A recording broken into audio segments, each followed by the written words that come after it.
नित्यानंद श्री अद्वैत गदाधर शिवासादि श्री गौर भक्त वृंद। हरे कृष्ण हरे हरे हरे राम राम राम हरे हरे।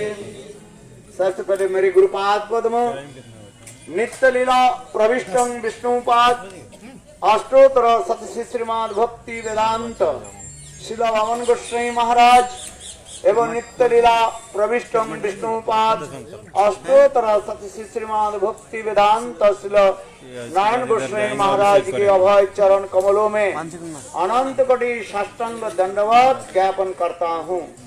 तत्पश्चात नित्य लीला प्रविष्टं विष्णुपाद अष्टोत्तर सतश्री श्रीमद भक्ति वेदांत स्वामी महाराज एवं उपस्थित समस्त सन्यासी वृंद मातृवृंद गौरगत सज्जन वृंद हरि कथा पिपासु श्रोतृवृंद सभियों के चरण कमलों में मेरा यथायथ दंडवत प्रणाम स्वीकार हो।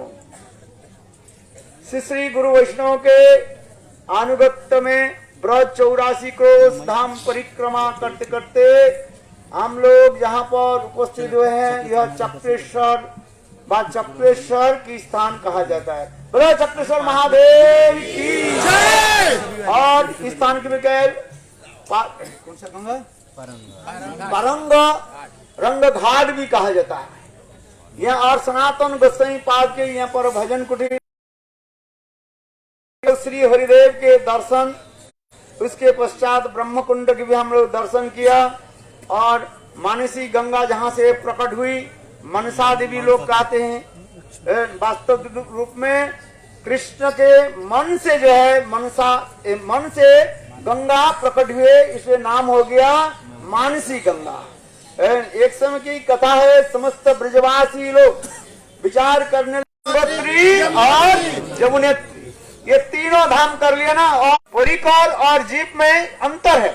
परिकर जो होता है भगवान के नित्य भगवान के स्वरूप शक्ति की प्रकाश विग्रह कहा जाता है। और जो लोग जीव तत्व जो है वो जीव भगवान के जो है शक्ति तत्व माने माना जाता है। वो शक्ति के कहा जाता है जीव नामक शक्ति से जीव प्रकट हुए, उसके जीव शक्ति कहा जाता है। उसके कई नाम से कहा जाता है, विभिन्न नाम से भी कहा जाता है, जीव शक्ति भी कहा जाता है, तटस्थ शक्ति भी कहा जाता है। किंतु देखो ब्रजवासी लोग कोई जीव शक्ति के अंतर्गत नहीं है।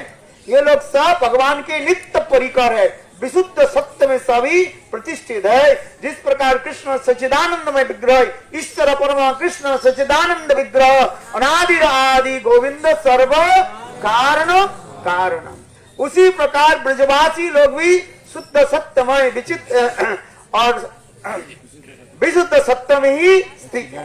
किंतु तथापि ब्रजवासी लोग देखो लीला कैसे करते हैं, साधारण एक मनुष्य की भांति लीला करते हैं। जिस प्रकार भगवान जो लीला आदि करते हैं मनुष्य की भांति, इसलिए वेदांत सूत्र में कहते हैं जे लोकवत्तु लीला कैवलम, मनुष्य के भांति भगवान लीला आदि करते हैं। किंतु भगवान मनुष्य की भांति लीला करने पर भी भगवान में दो जो है विरोध वस्तु रहता है एक ही साथ में।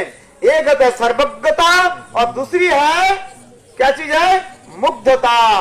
ये रहता है भगवान सब कुछ जानते हुए पर भी भगवान कुछ नहीं जानते हैं।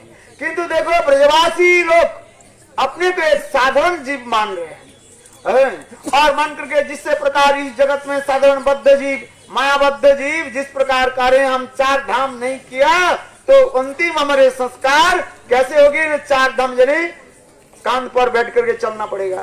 इसलिए समस्त ब्रजवासी लोग नंदा बैठक में बैठे और सभी लोग विचार करने लगे ये देखो हम लोग 4 धाम यात्रा करना चाहिए और कैसे जाए। गंगोत्री जमुनेत्री केदारनाथ बद्रीनारायण ये सब बहुत जो है बिहार स्थान है जहाँ पर थोड़ी सी पैर फिसल जाए तो आप फिर लौट करके नहीं आएंगे। जो लोग जाते हैं बहुत लोग कहते चलो चलो मैं इधर पर हो गया फिर कैसे जाएंगे। अब आज से कुछ साल पहले हमारे कुछ भक्त लोग भी गए थे और देखो इतने वो क्या बोले वो आ गया था नहीं स्लाइड जो आ गया था, बादल फाट गया और मिट्टी जो है पहाड़ के ऊपर, जो आधी पहाड़ जो है ऐसे करके आ गया था, धस गया। देखो सब फिसलबाड़ी में सब चला गया था। देखो हमारे भक्त लोग यहाँ पर भी है, किसी तरफ से तो 4 दिन ना 5 दिन वहीं पर रहे और ठिठुरते ठिठुरते भूख प्यास में, जब किसी तरफ से गुरुदेव की कृपा से वो लोग आ गए। इसलिए हम इसलिए कह रहे हैं, देखो वो जाना कितने दूर है। इसलिए नंद आदि समस्त उपानंद आदि ब्रज के जितने जितने वयोवृद्ध लोग थे सभी विचार करने लगे हम लोग 4 धाम में जाएंगे। किंतु देखो कृष्ण स्वयं भगवान कृष्ण विचार करने लगे, ये समस्त जो है गंगोत्री जमुनेत्री और ये समस्त कहां से निकले हैं, मैं ही हूं, मुझसे सब कुछ निकले हैं। और ये लोग जाएंगे कहां, उधर जाएंगे गंगोत्री जमुनेत्री, वो सब दर्शन करने के लिए जाएंगे। वहां पर जाने से उनके मुक्ति हो जाएगी और उन्हें सब चले जाएंगे, ऐसे विचार करें। किंतु कृष्ण विचार कर, और हमारे माता पिता ये लोग इतना दूर कैसे जाएंगे। उस समय तो कोई ऐसे गाड़ी भी नहीं था और कैसे प्लेन भी नहीं है, किसी प्रकार के जो है जाने की कोई व्यवस्था नहीं। उस समय कैसे जाते थे, पैदल पैदल, 2 चक्का में जाने जाते, 2 चक्का समझते हैं मैंने, अपने पैदल पैदल जाना पड़ता है, चरण टैक्सी बोलते हैं, उसमें जाना पड़ता है। ये बोले 11 नंबर की गाड़ी में, 11 नंबर की गाड़ी, हाँ 11 नंबर गाड़ी, 11 नंबर बस में चढ़ जाती थी। तो उसी प्रकार से मजा करे। तो चलो आगे के ब्रजवासी लोग सब विचार करे। तब कृष्ण ने क्या की, बोले भाई ब्रजवासी, उसी सभा में कृष्ण कहने लगे आप लोग जाने की क्या जरूरत है। देखो यहाँ पर गंगोत्री जमुनेत्री केदारनाथ और क्या बद्रीनारायण सब कुछ यहाँ पर प्रकट है। बोले कन्हैया तुम सच करो ना। हाँ देखो ना, कृष्ण ने देखो चिंतन करने के साथ ही साथ केदारनाथ प्रकट हो गया और साथ ही साथ बद्रीनारायण भी प्रकट हो गया। हम लोग गए थे ना उधर, स्वयं लक्ष्मी देवी भी वृक्ष के रूप में प्रकट हुए और नर नारायण के कथा हम लोग श्रवण किया। वहाँ पर तपस्या की स्थली है, जो बहुत सुंदर रमणीय स्थान है। वो स्थान देखने कितने सुंदर है। देखो भगवान जोग माया के द्वारा उस सब स्थान को प्रकट कर दिया। बहुत ब्रजवासी लोग कन्हैया तुम कुछ मंत्र तंत्र जानते हो। कृष्ण पे भगवान के चिंतन करने के साथ ही साथ ये सब अपने आप प्रकट हो जाता है। तो गंगोत्री बोले हम लोग गंगा स्नान करें, इसलिए शास्त्र में कहा गया सब तीर्थ बार बार गंगा सागर एक बार, जीवन में एक बार गंगा सागर जाना चाहिए। तो गंगा में स्नान करना है। इसलिए कृष्ण ने क्या की, देखो कृष्ण ने वाणी के द्वारा चिंतन करने के साथ ही साथ देखा ब्रजवासी को, देखो गंगा कैसे प्रवाहित है। तुम लोग कहाँ जाओगे वहां पर गंगोत्री जमुनेत्री के स्नान करने के लिए, हमारे ब्रज में तो यहाँ पर है। कहने के साथ ही साथ स्वयं गंगा देवी प्रकट हुई और जमुना देवी सब प्रकट हुई। देखो जल जय कल कल कल कल कल कल कल कल करके प्रवाहित हुई। ये जो मानसी गंगा देख रहे हैं, कृष्ण के मन से ये गंगा प्रकटित हुए, इसलिए नाम कहा गया मानसी गंगा। बोलो मानसी गंगा की, बोले गुरुदेव कहते थे यही मानसी गंगा जो है ओरिजिन गंगा है। इस गंगा से सारे गंगा भी प्रकट हुई है। इस गंगा से स्नान करने से तुम्हारे सब तीर्थ हो जाता है और तीर्थ जाना नहीं पड़ता। सब तीर्थ बार बार, गंगा स्नान एक बार। इस मानसी गंगा में स्नान करने से और किसी गंगा में स्नान नहीं करना पड़ता है। तथापि जो देखो नवद्वीप में जाकर के वहां पर आपको स्नान करना पड़ा, डुबकी लगाना पड़ा। क्यों? चैतन्य महापुरुष राधा कृष्ण के मिलित तनु सचिनंदन गौरहरि जहाँ पर स्नान किया, जहाँ पर नवद्वीप के अनेक लीला विलास आदि की, वहीं पर स्नान करने से और कहीं करना नहीं पड़ता है।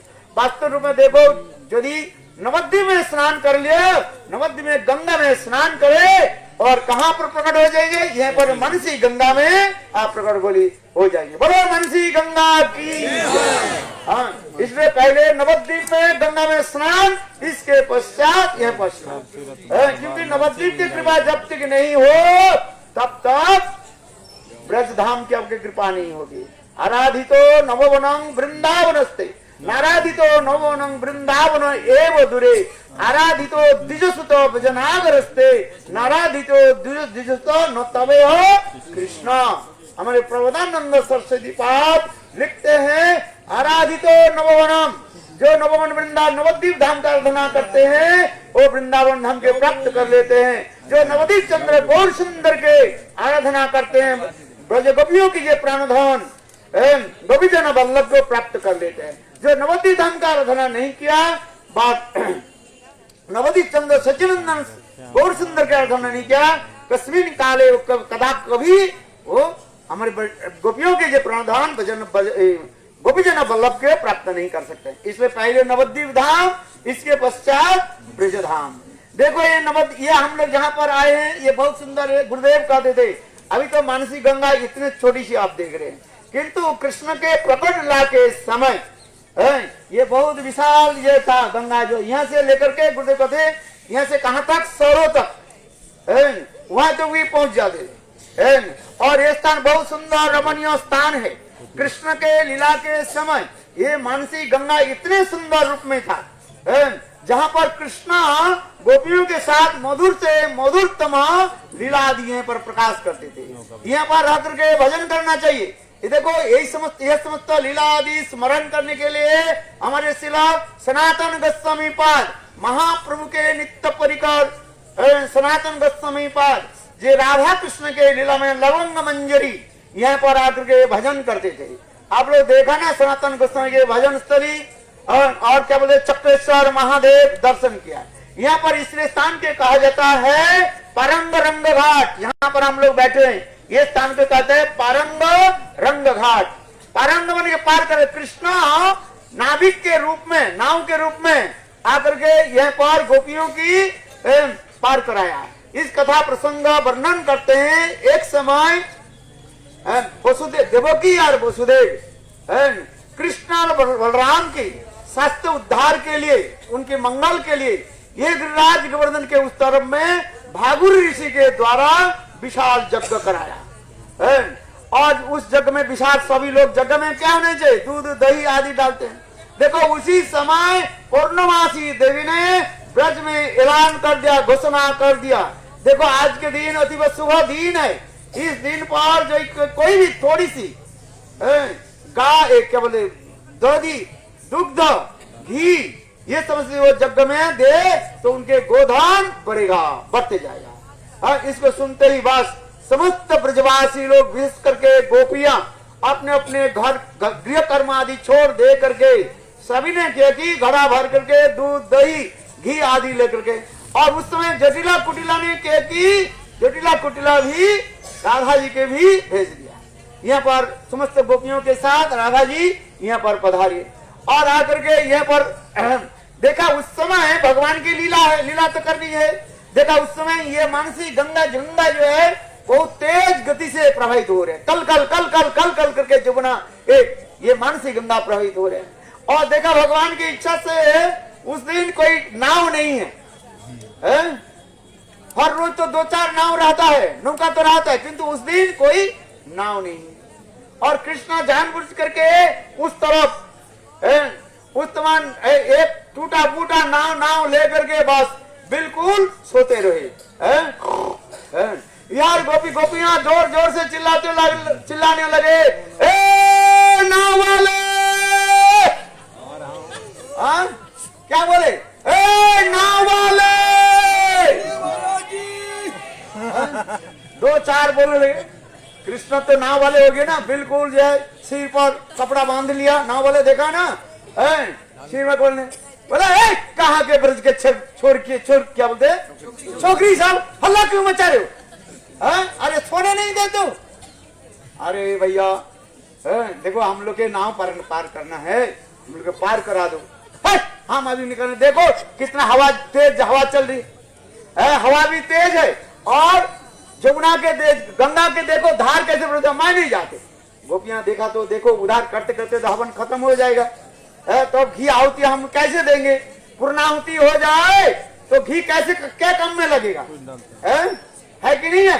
पूर्णाहुति के समय था आहुति जब पूर्णाहुति हो जाता है उस समय क्या हो जाता है हवन बंद हो जाता है। उसके पहले तो हमें पहुंचना ही है किंतु कृष्ण जानबूझ करके कहने लगे देखो हम नहीं जाते। किंतु यहाँ पर गोपियां देखो अपने काम तो लेना है, बहुत कष्ट से नाव वाले के बुलाया, भाई नाव वाले किसी प्रकार हम लोग के पार करा दो।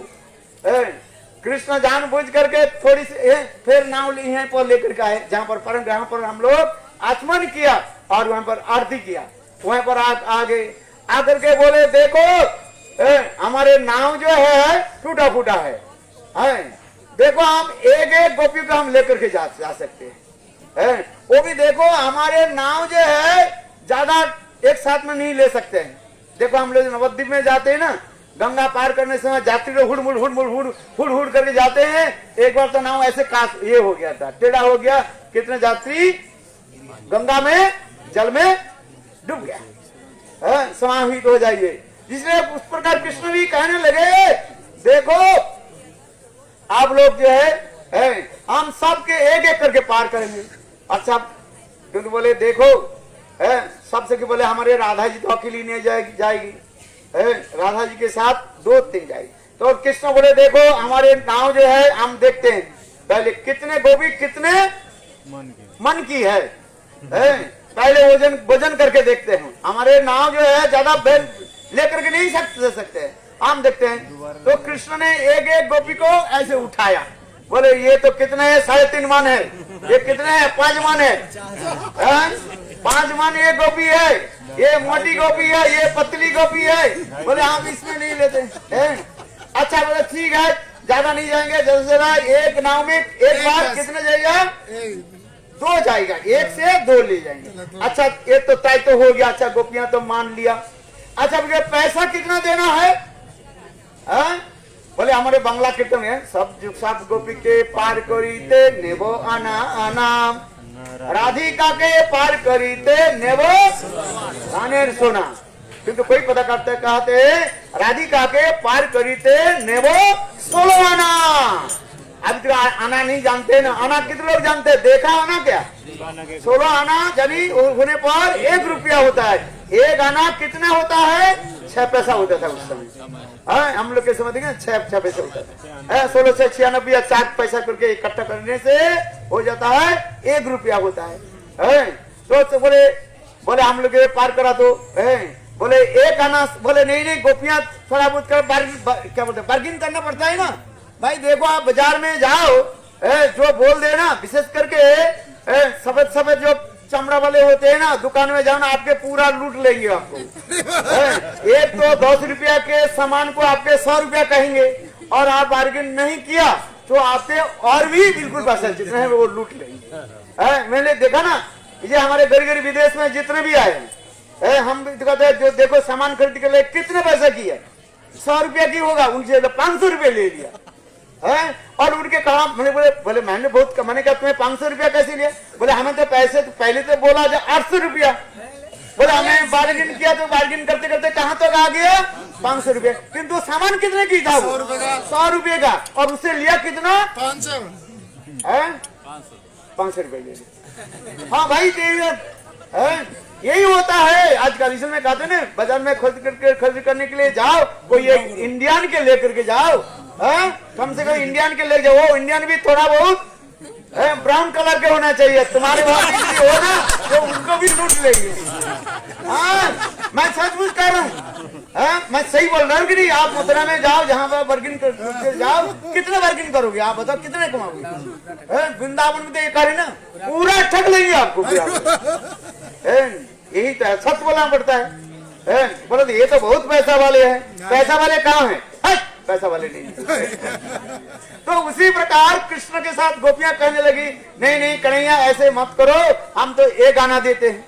अच्छा कृष्ण के बोले 1 आना ते पार करीना, 1 आना ते पार करीना। 1 आना 1-2 शब्द होता है, बंगला में 2 शब्द होता है। 1 आना 1 आना माने 1 के हम पार करने वाले, 1 ब्रह्म हो जाता है।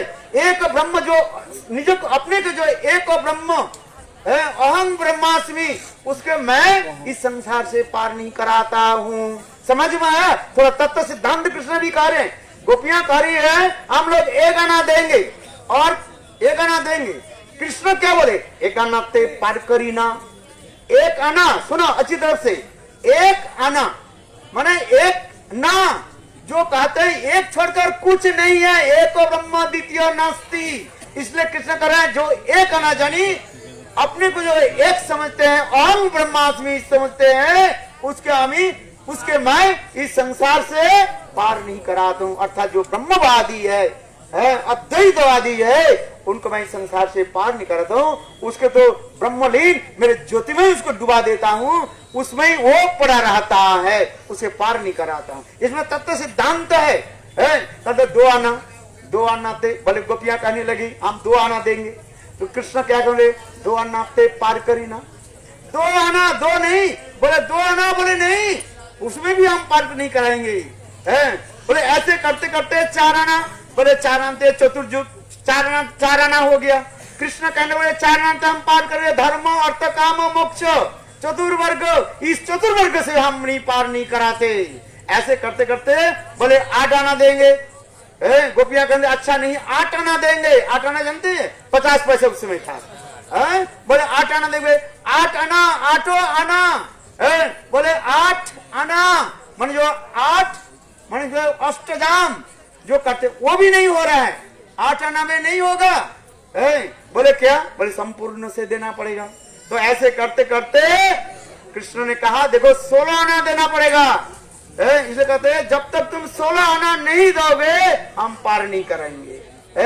16 आना ही देना पड़ेगा। 16 आना माने एक मन होता है, 16 आना देना पड़ता है। अतः भगवान के क्या देना पड़ता है, 16 आना पूर्ण देना पड़ता है। आधे नहीं हो, 8 आना आधा उधर रह गया, आधा उधर रह जाएगा। वो कौन से कहा जाएंगे, वो जाएंगे द्वारका में जहां पर समंजसा रति है। समंजसा रति के बारे में महाराज ने बताया ना, उनके कुछ प्रेम जो है कृष्ण के साथ है और कुछ प्रेम अपने बच्चों के साथ है। जो आधा आधा होगी ना, कृष्ण कहने से ऐसे नहीं होता है। इसलिए कृष्ण के देना है तो कितना देना पड़ेगा, 16 आना पूर्ण देना पड़ेगा। इसलिए 8 आना भी नहीं होगा, 16 आना। इसलिए गोपियों की पार करना है तो कितना देना पड़ेगा, 16 आना के समर्थ रति जिसमें। अर्थात गोपियों में ये भगवान ये तत्व सिद्धांत दिखा रहे हैं। ये देखो, ये भवरूपी समुद्र के पार करने के लिए क्या करना पड़ेगा, अपने को ही देना पड़ेगा, पूर्ण देना पड़ेगा। इधर उधर नहीं होगा। घर में कुछ एक पैर रखे और एक पैर मठ में रहे, बोले 2 नाव में पार करके थोड़ी चल जा सकते हैं आप बताओ। 2 नाव में पैर रख करके कोई पार हो सकता है, नहीं हो सकता है। कोई एक नाव में चढ़ जाओ। इसलिए कहते हैं 16 आना देना पड़ेगा, यानी संपूर्ण कृष्ण में ही समर्पित होना पड़ेगा। हम तो मैं कृष्ण अच्छा बोले पहले क्या कर जाए, पहले राधा जी के लेकर के जाए। राधा जी बैठी और राधा जी के साथ 2-3 उनके जो मंजरियां जो बैठी और देखो उसमें तो बहुत कुछ लीला कथा है। हम लोग जब उधर लोहवन में जाते ना, ये भी कथा वहीं पर है। नौका विलास की कथा ब्रज में 2 स्थान में विशेष प्रसिद्धि है। एक यहाँ पर सरंग रंगदा ये घाट भी कहा जाता है, और दूसरी है लोहवन में, वहीं पर भी नौका विलास की कथा है। वो बहुत सुंदर लीला कथा है। देखो कृष्ण ने क्या कि राधा जी को बैठाया, सारे सखियों की 2-3 सखियों को बैठाया। उस जाने के बाद कृष्ण कहने लगे देखो मेरे नाव तो ठीक से नहीं चल रहा, देखो जुबना कैसे, गंगा देवी कैसे प्रभावित हो रहे हैं। और कृष्ण जानबूझ करके नाव को क्या करने लगे, हिलाने लगे, हिलो ढिलो ऐसे लगे। सब गोपियां जो डरने लगे, बोले क्या करे, बोले हम लोग तो कहा था ये देखो तुमने दूध दही और ये ले लिया, और क्या करें, बोले प्राण बचाओ। सब गोपियां रोने लगे, बचाओ बचाओ बचाओ। पहले हम लोग कहते ना चच्चा अपन प्राण बचा। और देखो तब क्या करें, बोले दूध दही के फेंक दो। सर गोपियां ने क्या की, जो दूध दही था ना, सब दूध दही के क्या कर दिया, सब ऐसे करके मानसी गंगा में डाल दिया। आज तक भी वो नियम है, मानसी गंगा में क्या होना चाहिए, दूध और दही के डालना चाहिए। अच्छा हो गया, तो भी जो है नाव ठीक से नहीं चल रहा, और भी भारी हो गया। कृष्ण जानबूझ करके ऐसे हिलाने लगे। तो क्या करे, बड़े सारे गोपियां तुम लोग जो इतने बड़े बड़े अलंकार जो पहनी हो, जैसे कल महाराज जी बोल रहे थे ना, परसों के बोल रहे थे, ये उसमें गोपियों की पैर में क्या था, बड़े बड़े मोटे मोटे कोड़ुले, और ना जाने कितने अलंकार आदि बने हुए, ये भी तुम्हारे से भारी है। अच्छा गोपियों ने वो भी गाल दिया। और भी न बोले तुमने इतने मोटा ये जो कपड़े अलंकार कपड़ा अस्त्री पहन के ये भी भारी है। गोपियां अभी क्या करें, अच्छा थोड़ा थोड़ा कपड़े को तक दिया तो अभी क्या करे, फिर इसी प्रकार कृष्ण चलते चलते अनेक प्रकार ये हास परिहास हुई है। तब इसके बाद यही मानसी गंगा के बीच में कृष्ण के जोग माया के द्वारा सुंदर एक टापू प्रकट हो गया है। और उस टापू में कृष्ण जो है बोट को अपने नाव के लगाया और फिर कृष्ण वहीं पर राधा के साथ अनेक प्रकार जो है कुंज विलास लीला आदि की है। ये समझते जो हमारे गोस्वामी वर्ग इस कथा को जो है अपने अपने ग्रंथ में, इसलिए विश्वनाथ चक्रवर्ती पाद विश्वनाथ चक्रवर्ती पाद एक ग्रंथ है सुरत कथा लीलामृतम। उस ग्रंथ में ये सब कथा इतने विस्तृत रूप में वर्णन है, वो भी जो पढ़ने वाले जो है उसको आंख बंद करके पढ़ना पड़ता है। क्या बंद करके? आंख बंद करके। पर आंख बंद करके कैसे पढ़ोगे? बोले इतना लज्जा से भी लज्जा आ जाएगा है, क्योंकि वो ग्रंथ इतने सुंदर ग्रंथ है। क्या ग्रंथ का नाम बताया? ये भी तो सूरत कथा लीलामृतम। किसने पढ़ा ग्रंथ? देखा किसने? पढ़ा तो बहुत दूर की बात है। सुना? हाँ सूरत सुने पहली बार कह रहे। सूरत कथा लीलामृतम ग्रंथ विश्वनाथ चक्रवर्ती के ग्रंथ है, वो मेरे पास मौजूद है। यदि और किसी के पास है तो बहुत अच्छी बात है। बहुत सुंदर ग्रंथ है सूरत कथा लीलामृतम। इतने सुंदर सुंदर उसमें ग्रंथ है। और उसने ये समस्त जो है नौका विलास की कथा है, माधुर्य रस की पूर्ण रूप में वहीं पर प्रकाश हुई। ये समस्त मानसिक क्या मैं किसलिए कर रहा हूँ? ये समस्त लीला कथा को श्रवण करने के लिए वा इस लकड़े सनातन गोसाई पाद यहाँ पर। और यहाँ पर शिव जी सदाशिव यहाँ पर भी विराजमान हुए। देखो हमारे सनातन गोसाई पाद के साथ शिव जी के साथ ऐसे घनिष्ठ मित्रता था। जहाँ पर सनातन गोसाई पाद रहते थे हमारे शिव जी वहीं पर प्रकट हो जाते थे। देखो वृंदावन में हम लोग जाते हैं, सनातन गोसाई मदन गिरा में रहते थे और शिव जी रहते थे गोपेश्वर महादेव वहीं पर थे। और नित्य प्रत्यह सनातन गोसाई पाद उनको दर्शन करने के लिए जाते थे। एक बार सनातन गोसाई की तबीयत ठीक नहीं है, चल नहीं पा रहे, देखो शिव जी उनको दर्शन करने के लिए गोपेश्वर महादेव से मदन घेरा तो आने लगे। चलते चलते सनातन गोस्वामी पाद गए, जहां पर उनके मिलन हुए थे। अर्थात सनातन गोस्वामी पाद और गोपेश्वर महादेव के मिलन हुई, उसके कहा जाता है बनखंडी महादेव की जय। ये समझ कथा है। देखो जहां जहां पर सनातन गोस्वामी पाद है वहीं पर ठाकुर जी है, माने शिव जी है। शिव जी के साथ इतने मित्रता है, इसलिए गुरुदेव कहते थे देखो शिव व्रत जो है शिव चतुर्दशी है और गौड़ीय संप्रदाय में नहीं करते हैं। ये तो कि हम लोग देवानंद गौड़ी मठ में ही रहा, बहुत साल तो देवानंद गौड़ी मठ में हम लोग बिताए। हम लोग का जन्म गौड़ी देवानंद गौड़ी मठ में है। वहीं पर ये नहीं होते हैं, क्या बोले शिव चतुर्दशी उपवास नहीं रखा जाता है। क्यों? हम लोग अद्वैत आचार्य के अद्वैत सप्तमी पालन कर लेते हैं। अद्वैत आचार्य जो क्या है the combined from Sadashiv and Mahavishnu, इसलिए सदाशिव तो तत्व हो गया। फिर यहाँ पर अलग करके क्या करना है? इसलिए अभी तक किस गौड़ीय मठ में जो है वो नहीं करते, क्योंकि गुरुदेव ने बृहद भागवतामृत से प्रमाण दे करके उन्होंने कहा नहीं शिव चतुर्दशी पालन करना चाहिए। इसलिए गुरुदेव आज तक भी हम लोग के मठ में जो है ये जो है व्रत जो है पालन होता है। क्या बोले शिवरात्रि हम पालन करते हैं। किंतु ये शिव जी कौन है? ना सदाशिव। ये सदाशिव तत्व बहुत गुण तात्पर्य युक्त है। सदाशिव तत्व जो है अत्यंत साधारण नहीं है। एक सदाशिव तत्व है और एक कौन सी शिव कहते हैं कैलाश शिव है, रुद्र शिव है। इसके तत्व के बारे में जानना चाहिए। ये पर जो शिव जी जो विराजमान हुए ये सदाशिव है। गुरुदेव ने उसमें शिव तत्व में लिखा गया ये सदाशिव यहाँ पर विराजमान है। देखो कृष्ण जब इंद्र पूजा बंद कर दिया तब इंद्र ने क्या कि यहाँ पर ब्रज को ढंग से करने के लिए बहुत प्रयास किया। यहाँ की संवत्त प्रलय काल में जो मेघ बादल जो है संवत्त बादल को भी बुला लिया और 7 दिन 7 रात तक घनाघोर झम झम झम झम बारिश होने लगे। है, किंतु उस समय कृष्ण ने क्या की, गिरिराज गोवर्धन के उठाया। बोलो गिरिराज महाराज की जय। सात रात गिरिराज गोवर्धन को उठाकर रखा है और नीचे सारे ब्रजवासी लोग रहे। आप लोगों ने श्रवण किया है गिरिराज की महिमा जो है। अब इसको देख करके ही सदाशिव ने क्या की, अपने चक्र जानी, अपने त्रिशूल लेकर के उसके सारे जो है इंद्र के द्वारा उनके वज्र के द्वारा जो ध्वंस करने के प्रयास की, उसको भी रोक दिया। यहाँ तक भी वर्णन है, गर्ग संहिता का ये वर्णन है। देखो उस समय जो है शेषनाग गिरिराज गोवर्धन की नीचे चारी तरफ क्या हो गया, अपने कुंडली लेकर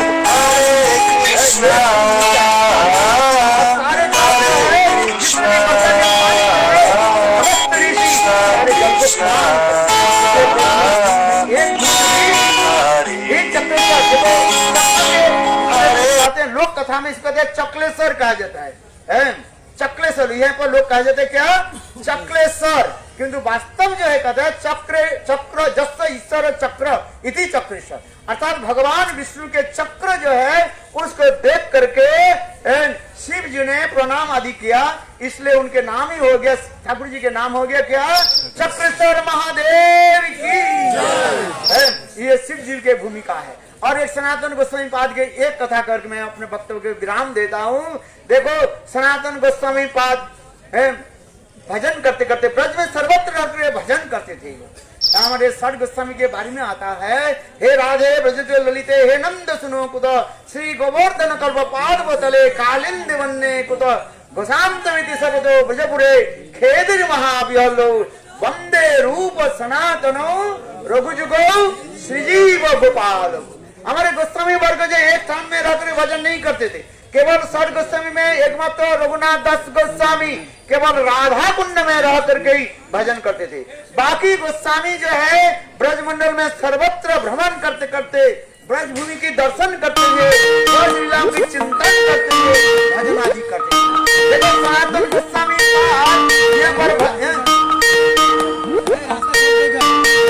सनातन गोस्वामी यहाँ पर भजन करने लगे। इसी से मानसी गंगा के तट पर बैठ करके सनातन गोस्वामी पाद भजन करने लगे। तो एक दिन के बाद क्या हुई, सनातन गोस्वामी बोले यहाँ पर नहीं रहूंगा। उस समय शिव जी बोले सनातन क्या हो गया तुम, बोले यहाँ पर बहुत मच्छर है। क्या है, बहुत मच्छर है। अभी भी मच्छर हो गया। हाँ, मच्छर से सावधानी रहो, देखो नहीं तो डेंगू से हो जाएगा। हमारे मठ के कुछ भक्तों को भी डेंगू से हो गया। हाँ बिल्कुल, आपके प्लेट जो है 20,000 से नीचे आ जाएगा, तब से आराम हो जाओगे। बोलो वृंदावन बिहारी भले काज की नहीं है। आपके प्लेट से जो है प्लेटलेट्स में क्या बोलते हैं, प्लेटलेट्स होने चाहिए कम से कम 1.5 लाख से ऊपर होने चाहिए। हाँ, यदि 25,000 20,000 हो जाए तो मर जाओगे। ये डेंगू इतने खतरनाक है, उसे कोरोना से भी और भी खतरनाक कहा जाता है। ज्यादा कोरोना हो जाए, कोरोना में तो अब भी तो ऑक्सीजन देकर बच जाओगे। और इसके जो है आपको पता नहीं चला, बड़े बड़े हमारे एक ब्रह्मचारी है, इतने मोटा जोटा, और अभी तक वो रामकृष्ण मिशन में भर्ती है, कुछ उठ नहीं पाते हैं।